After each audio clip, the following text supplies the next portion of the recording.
ஸ்டோ Prasad viewers அனைவருக்கும் வணக்கம். நீங்கள் இன்னும் நம்ம சேனலை சப்ஸ்கிரைப் பண்ணலன்னா இப்போவே சப்ஸ்கிரைப் பண்ணிக்கோங்க. பக்கத்தில் இருக்கிற பெல் பட்டனை ப்ரெஸ் பண்ணி ஆல்னு செட் பண்ணி வச்சுக்கோங்க. அப்போ தான் நான் போட போகிற ஒரு வீடியோ உங்களால் ஈஸியாக பார்க்க முடியும். இந்த வீடியோவில் நம்ம என்ன பார்க்க போகிறோம் அப்படின்னு பார்த்தீங்கன்னா, மிதுன ராசிக்காரர்களுக்கு இந்த நவம்பர் மாதம் முடிவதற்குள் என்ன நடக்கும் அப்படின்றத பற்றி நம்ம இந்த வீடியோவில் பார்க்கலாம். முதல்ல பார்த்திங்கன்னா, இந்த மாதம் உங்களுக்கு 6ஆம் இடம் வலுத்த மாதம் அப்படின்னு சொல்லலாம்.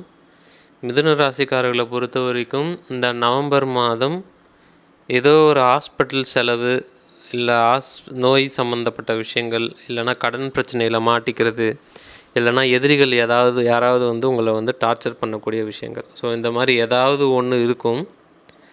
அப்படின்றதுனால கொஞ்சம் கவனமாக இருக்கிறது நல்லது. ஆனால் ரொம்ப பெரிய அளவில் பிரச்சனை வருமா, புரட்டி எடுத்துருமா அப்படின்னு கேட்டிங்கன்னா நிச்சயமாக கிடையாது. ஸோ மிதுன ராசிக்காரர்களை பொறுத்த வரைக்கும் உங்கள் ராசி அதிபதியாகிய புதன் பகவான் ருணரோக சத்ருஸ்தானமாகிய 6ஆம் இடத்தில் ருணரோக சத்ருஸ்தான அதிபதியாகிய செவ்வாயுடன் இணைந்து குருவின், அதுவும் உச்ச குருவின் பார்வையில் இருப்பது அப்படின்றது மிகப்பெரிய கெடுதல்.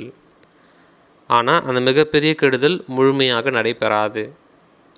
ஏனெனில் முக்கியமாக ஒரே ஒரு பாயிண்ட்டு, உங்கள் 5ஆம் அதிபதியாகிய சுக்கிர பகவான், அதாவது உங்களை அதிர்ஷ்டத்தை கொடுக்கக்கூடிய 5ஆம் அதிபதி, மக்கள் செல்வாக்கை கொடுக்கக்கூடிய 5ஆம் அதிபதி, ஒரு வேலைக்கு நீங்கள் போகிறீங்கன்னா டக்குன்னு அதை முடித்து தரக்கூடிய 5ஆம் அதிபதியாகிய சுக்கிர பகவான், அதாவது மிதுன ராசிக்கு 5ஆம் அதிபதியாகிய சுக்கிர பகவான் 5ஆம் இடத்தில் ஆட்சி பெற்று அமரக்கூடிய ஒரு நிலை அப்படின்றது எவ்வளோ மோசமான கஷ்டங்கள் இருந்தாலும் அதை மாற்றி போடக்கூடிய ஒரு சூழ்நிலை.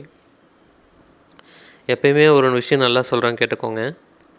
உங்களுக்கு 7.5 சனியோ அஷ்டம சனியோ இருந்தால் கூட, அதாவது உங்களுக்குன்னு இல்லை, ஜென்ரலாக 12 ராசிக்கும் யாருக்காவது 7.5 சனி அஷ்டம சனி இருந்தால் கூட அவங்களில் யாராக பாதிக்கப்பட மாட்டாங்க. பெரிய அளவில் பாதிப்பு யாருக்கு இருக்காது அப்படின்னு பார்த்திங்கன்னா, அவங்களுடைய ஜனனகால ஜாதகத்தில் சுக்கிரன், அதாவது 5ஆம் அதிபதி நல்லா இருக்கணும், 5ஆம் இடம் நல்லா இருக்கணும்.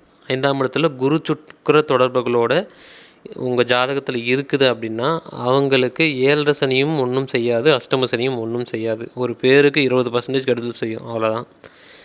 மற்றவங்கெல்லாம் 80%, 100% கஷ்டப்படுறாங்க அப்படின்னா உங்களுக்கு 20-30% கஷ்டப்பட்டிருந்தால் பெருசு. இது உங்கள் ஜனனகால ஜாதகத்தில் பார்த்து நீங்கள் தெரிஞ்சுக்க முடியும். ஸோ அந்த வகையில் இந்த மாதிரி கோச்சாரத்தில் மிதுன ராசிக்காரர்களுக்கு 5ஆம் இடம் ரொம்ப சாதகமாக இருக்கக்கூடிய ஒரு டைம் அப்படின்றதுனால மிகப்பெரிய அளவில் கஷ்டங்கள் எதுவும் வராது இந்த நவம்பர் மாதத்தை பொறுத்த வரைக்கும். ஆனால் உங்களுக்கு உடம்பு சரியில்லை அப்படின்ற ஒரு சூழ்நிலையில் வரலாம், போய் சரியாயிடும், ஒரு 2 நாளில் சரியாயிடும். அப்படி இல்லை அப்படின்னா உங்கள் குடும்பத்திலோ இல்லை உங்களை சொந்தக்காரங்க யாருக்கிட்டேயோ யாருக்கோ உடம்பு சரியில்லைன்னு சொல்லிட்டு நீங்கள் கூட போயிட்டு வர மாதிரியான ஒரு சில விஷயங்கள் உங்களுக்கு நடக்கலாம், அவ்வளவுதான். அதே மாதிரி உங்கள் ராசிக்கு 10ஆம், என்னதான் இந்த 6ஆம் இடம் சரியில்லை அப்படின்னாலும் முதல்ல சொல்லிட்டேன், 5ஆம் இடம் உங்களை காப்பாற்றும் அப்படின்னு நான் சொல்லிட்டேன்.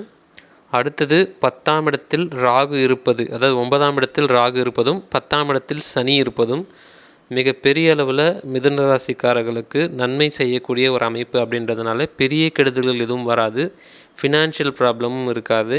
இவங்க ஒரு சில பேருக்கு வெளிநாடு வெளி மாநிலம் சொல்லக்கூடிய தூர பிரதேசங்களுக்கு சென்று ஒரு சில நல்ல மாற்றங்கள், நல்ல மனமாற்றத்தை கொடுக்கக்கூடிய ஒரு சில விஷயங்களும் மிதுன ராசிக்காரர்களுக்கு நடப்பதற்கான சாத்தியக்கூறுகள் மிக மிக மிக அதிகம். ஆனால் நீங்கள் செய்ய வேண்டியது என்ன அப்படின்னா, மிதுன ராசிக்காரர்களை பொறுத்த வரைக்கும் இந்த நவம்பர் மாதம் முடிவதற்குள் யாருக்கிட்டையும் வாய் கொடுக்க வேண்டாம். வம்பு வழக்கு, பஞ்சாயத்து, வீண் பஞ்சாயத்து எதனா வந்ததுன்னா கூட நீங்கள் அதை கண்டினியூ பண்ணாதீங்க. அதை அங்கேயே அப்படியே கட் பண்ணிட்டு அடுத்து என்னன்னு போயிட்டே இருங்க. நீங்கள் அதை லீட் பண்ணி கொண்டு போகாதீங்க.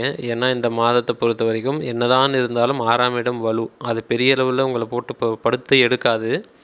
ஆனாலும் கூடவே இருந்து யாராவது ஒருத்தர் உங்களை நச்சரித்து கொண்டு இருக்கிற மாதிரி விஷயங்கள் இருக்கும். இல்லைனா நீங்கள் அடிமை வேலை செய்யக்கூடிய ஒரு சில விஷயங்கள் இருக்கும்.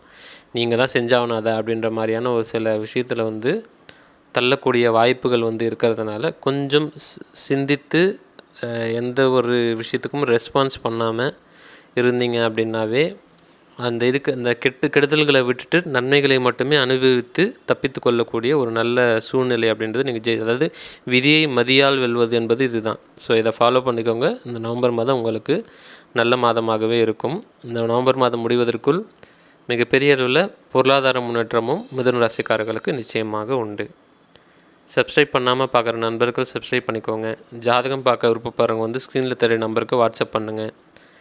உங்களது கேள்விகள் ஏதாவது இருந்தால் கமெண்ட் செக்ஷனில் பதிவு பண்ணுங்கள்.